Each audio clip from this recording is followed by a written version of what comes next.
അൽഹംദുലില്ലാഹ് വസ്സലാത്തു വസ്സലാമു അലാ റസൂലില്ലാഹ് വഅലാ ആലിഹി വഅസ്ഹാബിഹി വമൻ വാലാ അമ്മാ ബഅദ്. സ്നേഹം നിറഞ്ഞ സഹോദരങ്ങളെ, ഈയിടെയായി ഒരുപാട് ആളുകൾ ഫിഖുസുന്നയിലേക്ക് എഴുതി ചോദിച്ച ഒരു ചോദ്യമാണ് യൂട്യൂബ് അതുപോലെ തന്നെ ഫേസ്ബുക്കൊക്കെ തുടങ്ങിയ സമൂഹ മാധ്യമങ്ങൾ വഴി ലഭിക്കുന്ന വരുമാനം അത് ഹലാലാണോ എന്നുള്ള വിഷയം. അപ്പോൾ ഈ ഒരു വിഷയത്തെക്കുറിച്ച് നമ്മൾ സംസാരിക്കുമ്പോൾ പ്രാഥമികമായി നമ്മൾ മനസ്സിലാക്കേണ്ടത്, ഏതൊരു വിഷയത്തിലും മതപരമായ വിധി നമ്മൾ പറയുന്നത് ആ വിഷയത്തെക്കുറിച്ച് നമ്മൾ മനസ്സിലാക്കുന്നതിന് അടിസ്ഥാനത്തിലായിരിക്കും. അൽ ഹുക്മു അല ഷൈ ഫർഉൻ അൻ തസവ്വുരിഹി. ഏതൊരു കാര്യത്തിലും ആ കാര്യത്തെക്കുറിച്ച് എങ്ങനെയാണോ നമ്മൾ ഗ്രഹിക്കുന്നത് അതിൻ്റെ ഉപോത്ബലകമായാണ് ആ വിഷയത്തിൽ നമ്മൾ മതവിധി പറയുന്നത്. മാത്രമല്ല, ഒരു കാര്യത്തെക്കുറിച്ച് ഇന്ന കാര്യം ഹലാലാണ് എന്ന് പറയുന്നതും ഇന്ന കാര്യം ഹറാമാണ് എന്ന് പറയുന്നതും വളരെയധികം ഗൗരവമുള്ള ഒരു വിഷയമാണ്. വിശുദ്ധ ഖുർആനിൽ അല്ലാഹു സുബ്ഹാനഹു വ തആല പറയുന്നു, വലാ തഖൂലു ലിമാ തസിഫു അൽസിനതുകുമുൽ കദിബ ഹാദാ ഹലാലുൻ വഹാദാ ഹറാം ലിതഫ്തറു അലല്ലാഹിൽ കദിബ് ഇന്നല്ലദീന യഫ്തറൂന അലല്ലാഹിൽ കദിബ ലാ യുഫ്ലിഹൂൻ. നിങ്ങൾ നിങ്ങളുടെ നാവ് കൊണ്ട് നിങ്ങൾക്ക് തോന്നുന്നത് പോലെ ഇന്ന കാര്യങ്ങൾ ഹലാലാണ്, ഇന്ന കാര്യങ്ങൾ ഹറാമാണ് എന്നിങ്ങനെ നിങ്ങൾ പറയാൻ പാടില്ല. അപ്രകാരം ചെയ്യുകയെന്നുള്ളത് അള്ളാഹുവിൻ്റെ മേൽ കളവ് പറയലാണ്. അള്ളാഹുവിൻ്റെ മേൽ കളവ് പറയുന്നവരാരോ അവർ വിജയിക്കുകയില്ല. അപ്പോൾ ഹലാലാണ് അല്ലെങ്കിൽ ഹറാമാണ് എന്ന് പറയുക എന്നുള്ളത് വളരെ ഗൗരവമുള്ള വിഷയമാണ്. കൃത്യമായ ബോധ്യത്തിൻ്റെയും പ്രമാണത്തിൻ്റെയും അടിസ്ഥാനത്തിൽ മാത്രമേ അത് പറയുവാൻ സാധിക്കുകയുള്ളൂ എന്നുള്ളതാണ്. ഫേസ്ബുക്ക് അതുപോലെ തന്നെ യൂട്യൂബ് തുടങ്ങിയ പ്ലാറ്റ്ഫോമുകളെക്കുറിച്ച്, വെബ്സൈറ്റുകളെക്കുറിച്ച് പറയുകയാണെങ്കിൽ, അത് ഉപയോഗിക്കുന്നത് ഒരാൾ നന്മയ്ക്ക് വേണ്ടിയാണ് അത് ഉപയോഗിക്കുന്നതെങ്കിൽ അത് അനുവദനീയമാണ്. അതുവഴി നല്ല കാര്യങ്ങൾ, ജനോപകാരപ്രദമായ കാര്യങ്ങൾ ആളുകളിലേക്ക് അയാൾ എത്തിച്ചു കൊടുക്കുന്നുവെങ്കിൽ അതൊരു വേള പ്രതിഫലാർഹമായ കാര്യം കൂടിയാണ്. ഇനി ഒരാൾ തിന്മയ്ക്ക് വേണ്ടിയാണ് അത്തരം മാധ്യമങ്ങൾ ഉപയോഗപ്പെടുത്തുന്നത് എങ്കിൽ അത് നിഷിദ്ധമാണ്. മാത്രമല്ല, അതിന് അയാൾക്ക് അതിൻ്റെ പാപം വഹിക്കേണ്ടിയും വരും എന്നതാണ് നമ്മൾ മനസ്സിലാക്കേണ്ടത്. ഇനി അതുമായി ബന്ധപ്പെട്ട് അതിൽ നിന്ന് ഇൻകം ജനറേറ്റ് ചെയ്യുന്നത്, വരുമാനമുണ്ടാക്കുന്നത്, എങ്ങനെയാണ് ഈ വരുമാനം ലഭിക്കുന്നത് എന്ന് നമുക്ക് മനസ്സിലാക്കാം. അതായത് പല കമ്പനികളും അവരുടെ പ്രൊഡക്റ്റുകൾ അതുപോലെ തന്നെ സർവീസുകൾ ഇതൊക്കെ ആളുകളിലേക്ക് എത്തിക്കുന്നതിന് വേണ്ടി യൂട്യൂബിൻ്റെ പരസ്യ സംവിധാനത്തെ ഉപയോഗപ്പെടുത്തും. അപ്പോൾ അവരുടെ പരസ്യങ്ങൾ യൂട്യൂബ് വഴി പ്രേക്ഷകരിലേക്ക് എത്തിക്കാൻ വേണ്ടി അവരെന്ത് ചെയ്യും? യൂട്യൂബിന് പേയ്മെൻറ്റ് നടത്തും, പണം നൽകും. യൂട്യൂബിൽ ആളുകൾ പ്രേക്ഷകരായി വരുന്നത് യൂട്യൂബ് ഉപയോഗിക്കുന്ന അതിൽ ചാനലുകളുള്ള ആളുകൾ വീഡിയോകൾ അപ്ലോഡ് ചെയ്യുന്നു. ആ വീഡിയോകൾ കാണാൻ വേണ്ടിയാണ് ആളുകൾ യൂട്യൂബിലേക്ക് വരുന്നത്. അപ്പോൾ എൻ്റെ ചാനലിലൂടെ യൂട്യൂബിൻ്റെ പരസ്യങ്ങൾ അത് ആളുകളിലേക്ക് എത്തിക്കാൻ വേണ്ടി ഞാൻ അനുമതി നൽകുകയാണെങ്കിൽ, അതിൻ്റെ ആഡ്സെൻസ് ഞാൻ ആക്ടിവേറ്റ് ചെയ്യുകയാണെങ്കിൽ എനിക്ക് അതിൻ്റെ വരുമാനം ലഭിക്കുന്നു. സ്വാഭാവികമായും ഈ കമ്പനികൾ അവരുടെ പരസ്യങ്ങൾ ആളുകളിലേക്ക് എത്തിക്കാൻ വേണ്ടി യൂട്യൂബിന് നൽകുന്നതായ പണത്തിൻ്റെ ഒരു വിഹിതം യൂട്യൂബ് എനിക്കും നൽകുന്നു. കാരണം ഞാൻ അപ്ലോഡ് ചെയ്യുന്ന വീഡിയോകൾ വഴിയാണല്ലോ ആളുകൾ ആ പരസ്യങ്ങൾ കാണുന്നത് എന്നതുകൊണ്ട്. അപ്പോൾ ഇതാണ് അതിൻ്റെ വരുമാനം അല്ലെങ്കിൽ പണം വരുന്നതായ രീതി. ഇവിടെ നമ്മൾ മനസ്സിലാക്കേണ്ടത്, എൻ്റെ യൂട്യൂബ് ചാനലിൽ ആളുകൾക്ക് കാണിക്കേണ്ടതായ പരസ്യങ്ങൾ നിയന്ത്രിക്കുവാൻ എനിക്ക് സാധിക്കുമോ എന്നുള്ളതാണ് ഒരു വിഷയം. അപ്പോൾ ഈ പരസ്യങ്ങളിൽ ഇസ്ലാമികമായി നിഷിദ്ധമായ കാര്യങ്ങൾ കാണിക്കപ്പെടുമോ? ഒരുപക്ഷെ പലിശയുമായി ബന്ധപ്പെട്ട കാര്യങ്ങൾ, അതുപോലെ തന്നെ മദ്യവുമായി ബന്ധപ്പെട്ട കാര്യങ്ങൾ, മ്യൂസിക്കുമായി ബന്ധപ്പെട്ട കാര്യങ്ങൾ, മൂവീസുമായി ബന്ധപ്പെട്ട കാര്യങ്ങൾ, പല കാര്യങ്ങളും അതിലെന്ത് ചെയ്യാം? പരസ്യങ്ങളായി വരാം.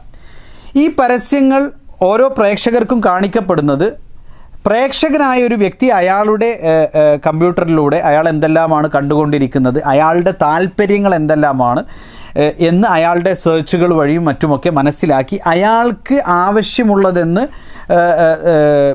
ഏകദേശം തോന്നുന്നതായ വിഷയങ്ങളായിരിക്കും അയാൾക്ക് പരസ്യങ്ങളായി ലഭിക്കുക.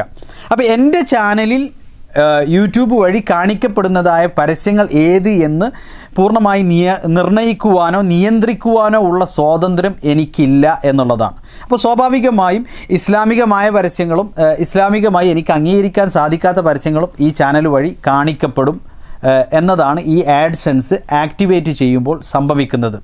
ഒരു പക്ഷേ സ്ത്രീകളുടെ നഗ്നതകൾ കാണിക്കപ്പെടുന്നതായ പരസ്യങ്ങൾ അതിലുണ്ടാകാം. ഇങ്ങനെ പല രൂപത്തിലുള്ള നിഷിദ്ധങ്ങളും അതിൽ കടന്നു വരാം. സ്വാഭാവികമായും ഇത്തരത്തിലുള്ള നിഷിദ്ധങ്ങൾ കടന്നു വരാനുള്ള വലിയ സാധ്യതകൾ അവിടെ നിലനിൽക്കുന്നത് കൊണ്ടും അങ്ങനെ കടന്നു വരുന്നു എന്ന് നമുക്ക് ഉറപ്പുള്ളത് കൊണ്ടും ഗൂഗിൾ ആഡ്സെൻസ് വഴി അതുപോലെ തന്നെ യൂട്യൂബ് ആഡ്സെൻസ് വഴിയൊക്കെ നമുക്ക് ഏത് പരസ്യങ്ങളാണ് കാണിക്കേണ്ടത് എന്നത് നിയന്ത്രിക്കാൻ നമുക്ക് സാധിക്കാത്തിടത്തോളം നമുക്ക് ആ വരുമാനം ഹലാലാകുകയില്ല. ആ വരുമാനം നമുക്ക് നിഷിദ്ധമായിരിക്കും. കാരണം ഇന്നല്ലാഹ ഇദാ ഹറമ അലാ ഖൗമിൻ ഷൈഅൻ ഹറമ സമനഹു. നമ്മൾക്ക് അല്ലാഹു സുബ്ഹാനഹു വ തആല നിഷിദ്ധമാക്കിയതായ ഒരു കാര്യം, ആ കാര്യം മുഖേന നമുക്ക് ലഭിക്കുന്നതായ വരുമാനമാണെങ്കിൽ ആ വരുമാനം നിഷിദ്ധമായിരിക്കും. അപ്പോൾ ഇവിടെ നമ്മൾ മനസ്സിലാക്കേണ്ടത്, ഈ പരസ്യങ്ങളിൽ എൻ്റെ ചാനലിൽ കാണിക്കപ്പെടുന്ന പരസ്യങ്ങൾ അത് പൂർണ്ണമായി ഇസ്ലാമികമായ നിയമങ്ങളോട് യോജിക്കുന്നതാണ് എന്ന് എനിക്ക് ബോധ്യമുള്ളതും അത്തരം പരസ്യങ്ങൾ മാത്രം കാണിക്കാൻ എനിക്ക് സാധിക്കുകയും ചെയ്യുകയാണെങ്കിൽ ആ വരുമാനം അനുവദനീയമായിരിക്കും. അതെനിക്ക് സാധിക്കാത്തിടത്തോളം ആ വരുമാനം എന്തായിരിക്കും? നിഷിദ്ധവുമായിരിക്കും. ഇതാണ് നമ്മൾ അതുമായി ബന്ധപ്പെട്ട് മനസ്സിലാക്കേണ്ടത്. അപ്പോൾ ആഡ്സെൻസ് പൊതുവെ ആക്ടിവേറ്റ് ചെയ്യുമ്പോൾ നമുക്കത് പൂർണ്ണമായ അർത്ഥത്തിൽ നിയന്ത്രിക്കാൻ സാധിക്കുകയില്ല എന്നാണ് അതിനെക്കുറിച്ച് മനസ്സിലാക്കിയിട്ടുള്ളത്. ഇനി നമ്മൾ യൂട്യൂബ് വഴി മറ്റുള്ള രൂപത്തിൽ വരുമാനം ഉണ്ടാക്കുന്ന രീതികളുണ്ട്. ഉദാഹരണത്തിന് ഒരാൾ തൻ്റെ ചാനലിലൂടെ നൽകുന്നതായ വീഡിയോകൾക്ക് സ്പോൺസർമാരെ കണ്ടെത്തുന്നു. ഇപ്പോൾ ഒരു പ്രത്യേക പ്രോഗ്രാം ഒരുപാട് ആളുകളിലേക്ക് എത്തുന്ന, ഒരുപാട് പ്രേക്ഷകരുള്ള ഒരു പ്രോഗ്രാമാണെങ്കിൽ ആ പ്രോഗ്രാമിനെ സ്പോൺസർ ചെയ്യുന്ന ഒരു സ്പോൺസറെ കണ്ടെത്തുന്നു. അയാൾ സ്പോൺസർഷിപ്പ് തുകയായി ഇദ്ദേഹത്തിന് എന്ത് ചെയ്യുന്നു? ഒരു നിശ്ചിത തുക നൽകുന്നുവെങ്കിൽ അത് അനുവദനീയമാണ്.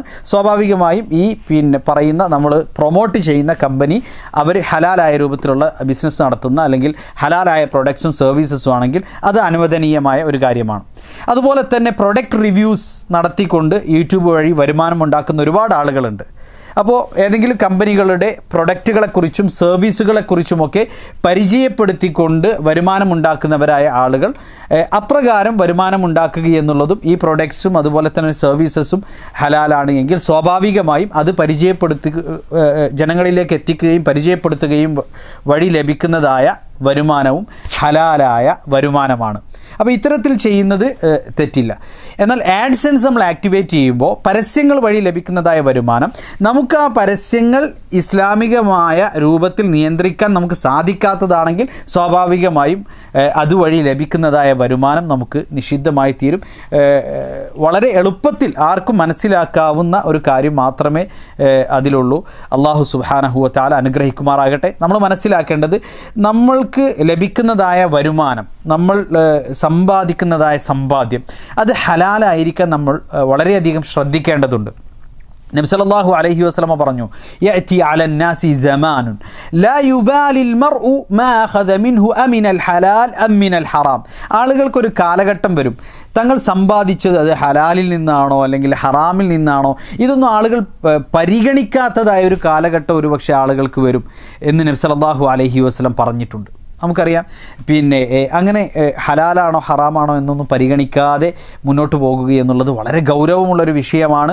മാത്രമല്ല, ഒരാളുടെ ദാനധർമ്മങ്ങൾ സ്വീകരിക്കപ്പെടുകയില്ല, ഒരാളുടെ പ്രാർത്ഥന സ്വീകരിക്കപ്പെടുകയില്ല. തൻ്റെ സമ്പാദ്യം നിഷിദ്ധമായി കഴിഞ്ഞാൽ ഇത്തരത്തിലുള്ള ഒരുപാട് ഗുരുതരമായ കാര്യങ്ങൾ അതിന് ഉപോത്ബലകമായി ഉണ്ടാകുന്നുണ്ട് എന്നുകൂടി നമ്മൾ മനസ്സിലാക്കണം.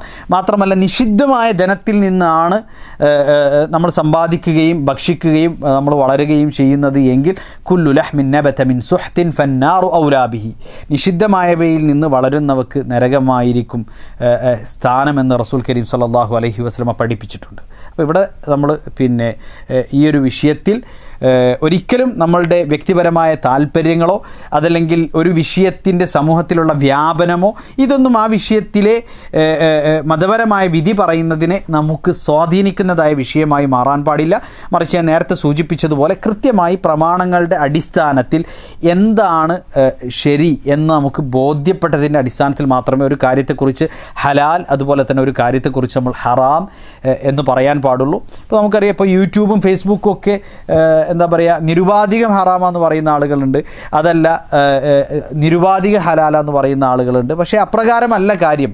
മറിച്ച് അത് ഹലാലായ കാര്യങ്ങൾക്ക് വേണ്ടി ഉപയോഗിക്കുന്നത്, നന്മകൾക്ക് വേണ്ടി ഉപയോഗിക്കുന്നത് അതിൻ്റെ ഹുക്കും വേറെയാണ്. നിഷിദ്ധമായ കാര്യങ്ങൾക്ക് വേണ്ടി ഉപയോഗിക്കുന്നത് അതിൻ്റെ ഹുക്കും വേറെയാണ്. അതുപോലെ തന്നെ അതിൽ നിന്ന് വരുമാനം ഉണ്ടാക്കുന്നത് അതും പിന്നെ നമ്മൾ മനസ്സിലാക്കി. ഇസ്ലാമികമായ നിഷിദ്ധങ്ങൾ ആ വരുമാനം ഉണ്ടാക്കുന്നിടത്ത് കടന്നു വരുന്നുവെങ്കിൽ ആ വരുമാനം നിഷിദ്ധമായിരിക്കും. എന്നാൽ അതല്ലാത്ത നിലക്ക് നമ്മൾ വരുമാനം ഉണ്ടാക്കുകയാണെങ്കിൽ അത് അനുവദനീയവുമായിരിക്കും എന്ന് നമ്മൾ മനസ്സിലാക്കി കഴിഞ്ഞു. അല്ലാഹു സുബ്ഹാനഹു വ തആല അനുഗ്രഹിക്കുമാറാകട്ടെ. വസല്ലല്ലാഹു അലാ നബിയിന മുഹമ്മദ് വഅലാ ആലിഹി വസഹ്ബിഹി വസല്ലം.